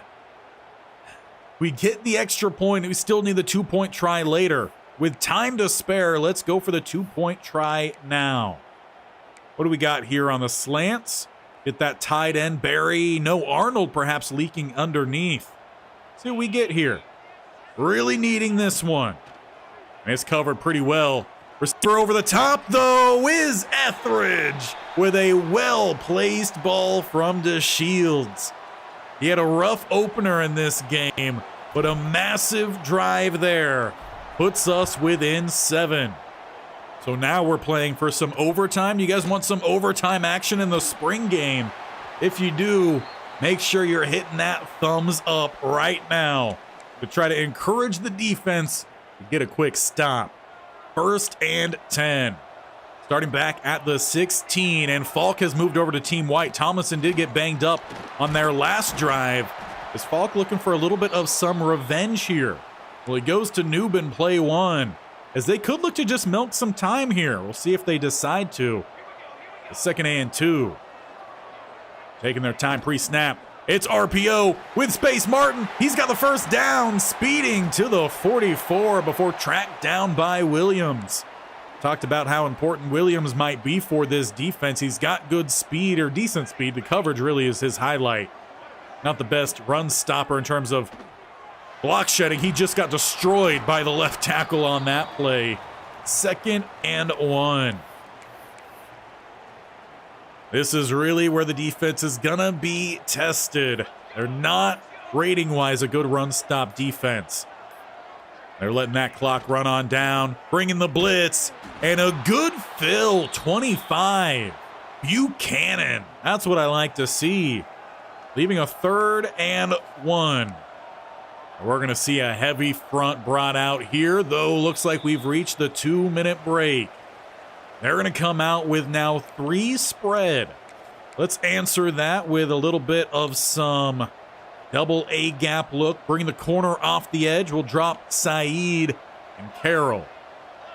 Need the stop here. And they've got the gap for the first down. Timeout comes in. Blue team. We already know this run defense is going to be tough. Newbin trying to put the work in on his other teammates, trying to improve them.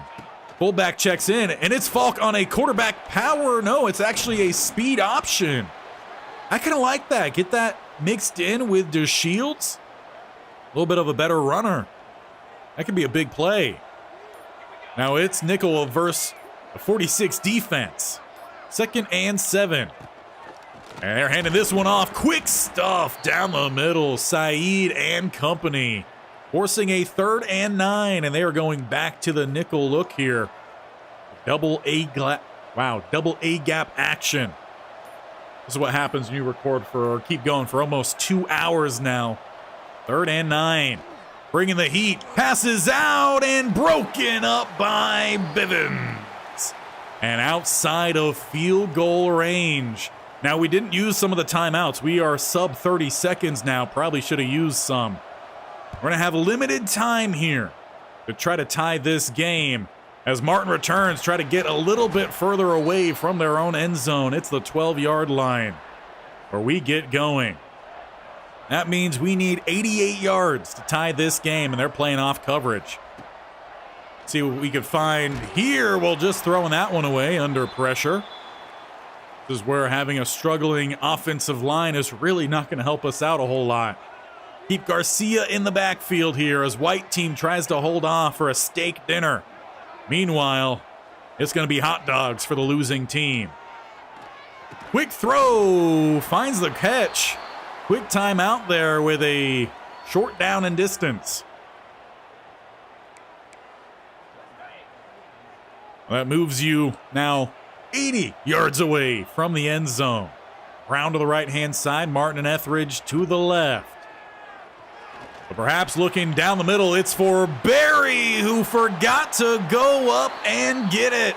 Stock still to seal the game for the white team. It'll be ribeyes for the white. And it'll be, what, ballpark dogs for the team blue? We saw a lot here from a lot of these different players. I think we've really found out what our offense needs to be. Focus on the run game. I still think there might be a little bit of question around the quarterback game. We'll see what Coach Ty decides between, I think it's Tomlinson and DeShields. I don't think Falk really had what we were looking for out there, but could be a situational kind of guy. Late in games, you need that strong arm, perhaps you put him in. Newbin ran well. Garcia, I think, showed his versatility. Etheridge is going to be a key guy for us on offense. But overall, this was a fun first game. I feel like the gameplay was pretty smooth. It wasn't kind of as hitchy as it might have been out the gate with College Football 25. I think they improved it. I heard some people talking about how they felt the game was a little bit slower. And I do feel like the game, it took longer to get through this game. We played, we played on the same time, 9-minute quarters, as we did with College Football 25. Don't remember, however, if we did have Chew Clock on, or Hurry Clock on, or whatever it was in College Football 25. But let me just get this all set up here. Bring my face back into things. Haven't seen you guys in a little while here. As we move on back then to our Dynasty to close things out for today. We've been rocking for just about 2 hours. Hope you guys enjoyed this first stream. To get that brought on up here, we'll go back on over to it. And in fact, we could even bring me along with it. There we go.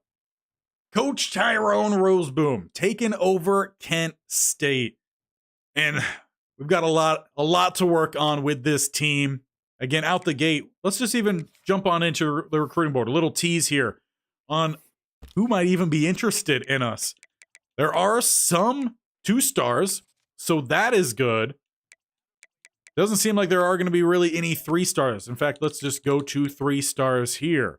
Interest level, not a single 3-star.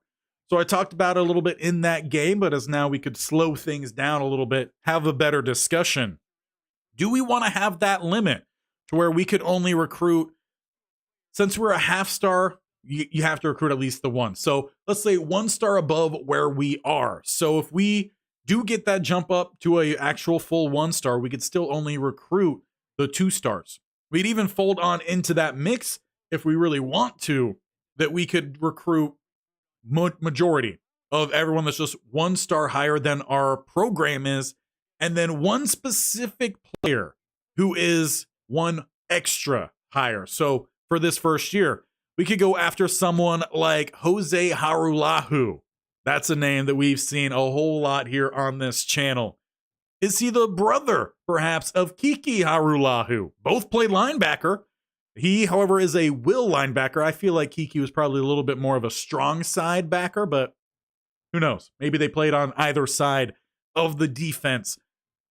But let me know what you think about that. Do we want to have that, or do we just want to have it be open? Whoever we could bring in, we can bring in. You can leave your comments on that in this video, as well as just over on any of the videos throughout this series, as long as you stick around. So if you do enjoy this and you're excited to see what happens here with the Golden State, again, I did it again, Golden State flashes. How many times am I going to say that and have to edit that out? With the Kent State Golden flashes, make sure you are subscribing. You want to shout out here, Pulse Effect coming in. There's a crown icon next to it. Again, this is my first time streaming, so I'm not exactly sure what the crown is there. Let's see. Personally, that's how I recruit on my rebuilds. Okay, so already we have 1 person who's wanting to have that effect in. So I think that's where we will start. If we don't like it after the first season or 2, we can definitely change it from there. But I think this was a good start. But talking about players that I think we're really going to need to bring in, offensive line is going to be a big one for us. I would love for us to try to bring in some pass blockers. And right now, there's not a single 2-star offensive tackle who wants to come here. Do we at least have 1 star? We have 2. We have 2 tackles who are interested in coming to Kent State. And one's out of, Virginia? And the other is out of Ohio, who at least both are in our pipelines here. One thing to note, I don't know if I really highlighted that at all. We'll come back to the recruiting before we leave. Also wanted to show you guys the uniforms, so we got to do that as well. But for Coach Tyrone Roseboom, will it show it in his XP goal page? I think it does. It doesn't. Okay. Well, alma mater, Stanford. I considered having North California or Northern California being a pipeline for him, but only playing at Stanford and being a little bit more of a rotational role didn't feel like that quite fit. He was originally from Little Rock, Arkansas. He spent a year with Arkansas State. So I put Arkansas as his pipeline. So that is going to be one addition here for our recruiting. But getting back over to the recruiting side of things, just again for that preview, and I'll do all this in between episodes before tomorrow's episode, which will really kickstart the actual season of play. Pulse Effect coming in again here. Transfer portal is fair game. Yeah, transfer portal will definitely be fair game. Honestly, I want to say Rayner, sophomore, and that was college 25. So first year in this series, he will be a junior. If Rayner hits the portal as a senior, he was a quarterback we had in the Arkansas State video on Friday. If he hits the portal, he might be someone that Coach Ty would look to bring in. There might be a couple of those players if available. So we'll keep an eye on transfers coming from Arkansas State. Appreciate your comments, though, Pulse Effect. I like what you're coming up with here. Offensive line, we looked at those. Just all 2-stars. What do we have who are interested? And there actually is a good little bit here. We got a receiver, a kicker, punter. We do need a punter this year. So perhaps Muhammad Ring will be the main guy coming in, though there's a couple kicker or punters. Kevin Vickerson, we got competition. A couple quarterbacks. Darren LaRue, backfield creator. There's new archetypes this year, so that's something I'm going to have to kind of learn up on what we're looking for. Now, his deal breaker is proximity to home. We have A, his need is a D, so we're looking pretty solid with that. Other quarterback option, Nazir Ward. A dual threat quarterback, 6'2", sub 200, but not that far below. Both similar builds. We got some corners. There are some interior offensive linemen that are interested. Hopefully they're not injured. We got 4 interior guards, and at center, no one. So we might have to go a little bit heavier here on the interior. Jermaine Church, he's well-rounded. Pass protector in Gio Irwin. Well-rounded again with Jermaine, or German? Probably German. I don't think that one's Jermaine. And then we got Max Evie coming in as agile. Now, what we did with Stanford is I primarily put pass protectors at the tackle spots. And then everyone in the middle was typically power. But I think with this offense, if we're looking for a little bit more of the RPO options, we could go with a little bit of the agile type as well. So we're not going to be too picky, especially at this point of the build. But offensive line, that's definitely going to be first and foremost for us in our recruiting efforts here. I would also like to look at some running backs. There is one who is interested in a 2-star, Cornell Branson. He is a north and south blocker. At 5'8", 194, you want to be a fullback? I don't know what that archetype would be, but I don't think that's too promising for actual running backs. All right, so if we wanted to use our 1-3-star, do we have any perhaps? I am hitting buttons that I'm not meaning to hit. That was sort. We're not trying to sort here. And it messed up what we were looking at. So going back over to 3-star and a running back. Any interest whatsoever? No. But what about Pipeline? We got a couple guys from Pipeline, a backfield threat. So would that be more of like a catch out of the backfield, a halfback screen-esque? We got Pulse Effect back again. That boy got some heart. Which boy are we talking about? Want to know. As for other running backs here, we got George Corner, Elusive Bruiser. That sounds fun. I like that. Elusive Bruiser. As for Elkins here, DJ Elkins, another backfield threat. So definitely going to have to do a little bit of research on my side to find out what some of these new archetypes are. North-South receiver. So there's a lot of new archetypes I'm going to have to hit up. I honestly didn't check anything. I wanted it to be kind of a learn as we go situation, community build here. Receiver-wise, do we got any 2-stars? We have a couple 2-star, actually a few 2-stars. So we're looking good there. Not sure how much I'm going to push at receiver out the gate. We have a lot of young guys. And again, we're going to focus on that running game. Defensive-wise, we really need some run stoppers in this defense somewhere, and there's not a single 2-star interested. I'm pretty sure we already checked all 3-stars, but just taking a peek, no. Do we got any big hog maulers at 1-star? We got 2 DTs, a gap specialist at 6'3", and Edward Simpkins, and Barry Huey, who's a pure power guy at 6'2", 275. That's more of a 3-tech to an edge kind. So nothing promising there. There's not a DT spot. So we're going to have to really go hard in some of these recruiting guys and try to bring in some talent that out the gate might not be interested in us. Oh, yeah. Okay. So Pulse Effect, we're talking about that 5'8" fullback. Yeah. The north-south blocker. Is that who it was we're talking about? Was he a 3-star? No, I'm on him right now. Cornell Branson. Yeah, he's got that dog. He wants to get Scrappy out of there. I mean, dude's from Dexter, Michigan. I don't know anything about Dexter, Michigan, but if it's anywhere close to Detroit, that's the first thing that popped in my head. I'm sure he's looking to be Scrappy out there. But Cornell Branson. Could he be the future for us at a fullback spot, perhaps? I mean, we do have a freshman right now, redshirt freshman, but there we go. Cornell Branson, a 5'8" potential fullback, if that's what the north-south blocker even means. Could be a decent chop blocker. Yeah, probably. I mean, 5'8", he's got to run straight into some of these guys' kneecaps. One thing I did not see anything about, did they put in any international? Like, do we have Canada in here? Because I would love for Canada to be a pipeline at some point. That would be great. But I don't see anything that would potentially be Canada, unless it's CA.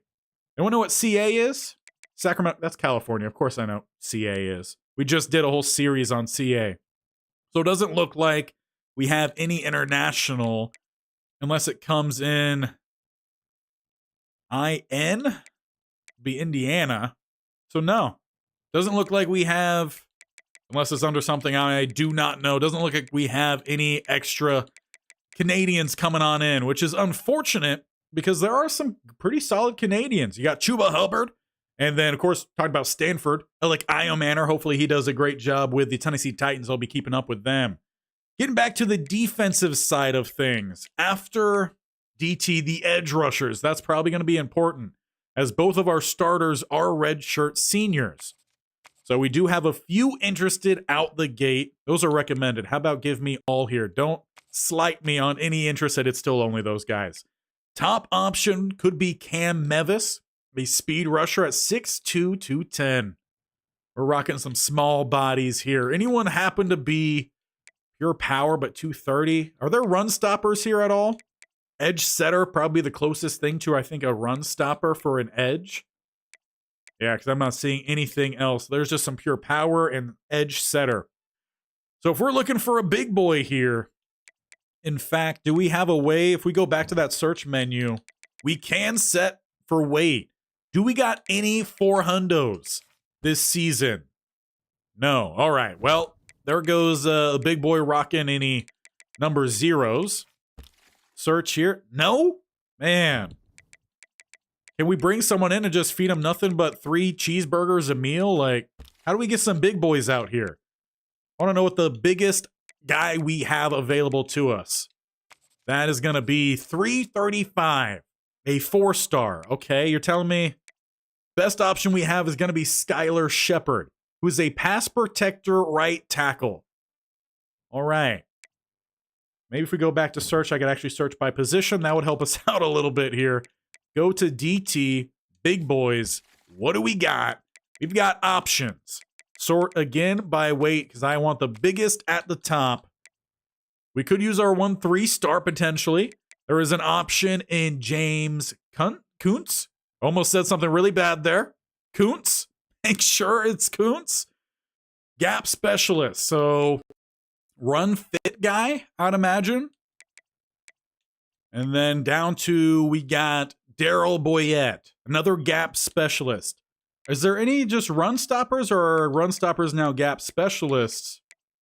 Well, everyone here seems to be gap specialists, at least for the most part. All right, so Kuntz, YouTube, Kuntz, that's what I said. And he's going to be our biggest option here. Currently, he's looking at Navy, Bulls. I'm trying to remember what the Huskies are. That is Connecticut. And then you got Eastern Carolina and Penn State are his top options. From Virginia, do you want to come to Ohio? You guys let me know who we should all be looking at here into the first season. We could always add guys. Again, I'll give updates probably more heavily in the first half of the season rather than the second half.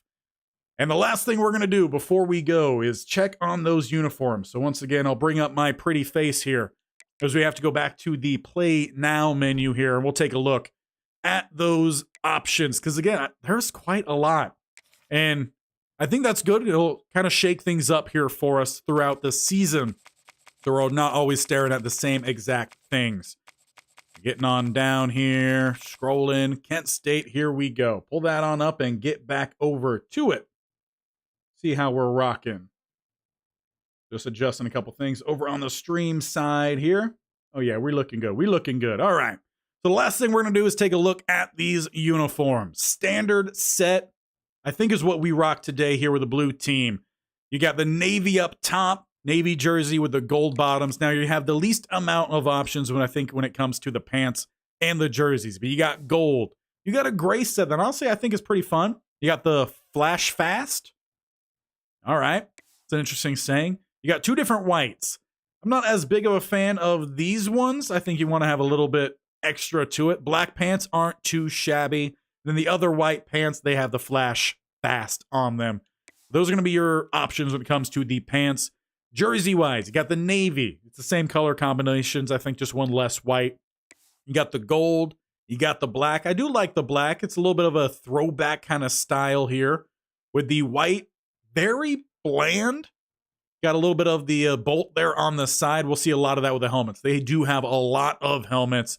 They have a pale blue. I do like the shake up with the pale blue. And they have a gray one to help round out that one. Now, helmet-wise, we're going to go through these a little bit quicker because there are a lot, and honestly, some of them are very similar. Just changing logo, maybe changing face mask color. A lot of navy ones. Again, we'll change these up as we go throughout. Do like the little script one there. Pretty simple. Is it script on both? It is script on both. And then you have the hand-me-down Chargers helmets. That's exactly what that is. You can't tell me anything otherwise. And you got the white version of basically the navy ones, the K logo on there. Variety of size of the Flash logo with it. Throwback white helmet. I think that could be fun. Use that perhaps with the black jersey. Look a little bit like throwback. You'd even put on, honestly, that might be a good one to use with the bland whites. Doesn't look too awful. Or you could go with the black. I think the black probably a little bit cleaner on there. Kind of reminds me a little bit, though, of Wyoming. Just if the black was brown instead. Back to the helmets. They do have a white with the pale blue. Do like that. They got a different white with the pale blue. I don't know if that looks like the same throwback, so that might be more of their old color scheme. The white and gray. I do kind of like the white and gray. White and navy. Back now into the golds here with a white and black. That one's pretty clean as well with the bolt. That one's fun. I do like that one. Actually, more than I thought I would. You got the stealth look here with the black with the gray logo. That one will be fun. We'll probably utilize that one maybe in some night games. If we could, I think you could probably check the schedule and get a rough idea on the times on that. You got some variety of Charger helmets. This time the bolt going vertical. I do like the variety of helmets. It will help us kind of shake things up. Let me know what you guys want to see, though, in game number 1. We got, FCS East for our first game, so a little bit of a warm-up. We're still going through some helmets here. I feel like that's the second time we've seen that one. I guess no outline on that one. And back to the top.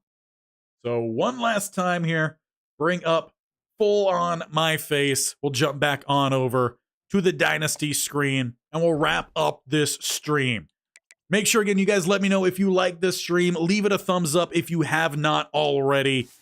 And if you do enjoy these streams, and it was a good quality throughout, I'm just checking my drop frames right now. It's now down to less than 0.1%, so perhaps we might be pretty solid as we move forward. If you guys did enjoy this, we will continue these more in the off-season style as we're back on over here to the Dynasty screen. As a reminder, here's going to be the schedule out the gate. FCS East, and then we go on the road to Texas Tech, return home to play the Bulls, the Buffalo Bulls. Buffalo loves their bison and bulls. Back on the road, we go to Florida State. I have no idea what to expect with them. They went 2-10 last year. Got a bye there. Oklahoma on the road. Then we got UMass at home. Looks like we're trading mostly back and forth every week. Go to Toledo, host Bowling Green, Ball State on the road, and back-to-back games with Akron up next. Final home game, which will be Senior Day, Central Michigan, and then we wrap things out on the road. And hopefully, honestly, we have a bowl game in there. That would be fun. We'll see if Coach Ty can get the job done. So as we close things out for today, again, make sure you let me know how you felt about the spring game. Players you want to see in that starting lineup, what quarterback you think would be best. Again, I didn't get to play with Tomlinson We'll play with him in practice. But that's going to be after setting up all the recruiting boards and the like. But this was fun. I hope you guys also enjoyed the little entry clip. That'll be the start of the next video, as well as we include a little bit of some highlights from today's episode until we get on into that FCS game. So if you guys enjoyed, make sure you're hitting that sub button, tapping that bell icon, and leaving Coach Ty some love as he gets his head coach journey underway. But that is where we are going to wrap things out here. I will pull up a different screen. Do I have a screen here to even pull up? I believe I do. Let me just hit some buttons and see if I could get that set up here for us, and hopefully it doesn't pull everything up on the stream. But while we are doing that, if you guys have any final comments, leave it down below. I'll keep the stream going for a little bit longer after to answer any questions you guys do have, as there it is. Looking to add an image here. Come on. Computer now going a little bit slower as we're also doing the recording here, or streaming here. But again, go ahead and leave your comments below. We'll get those answered before you all head on out. And I just left the page I actually wanted to be on. There we go.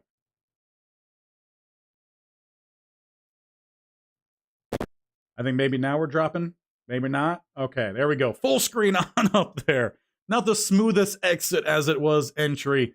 But I'll go ahead and turn off the mic here. I'll stick around for a little while to answer any questions you do have.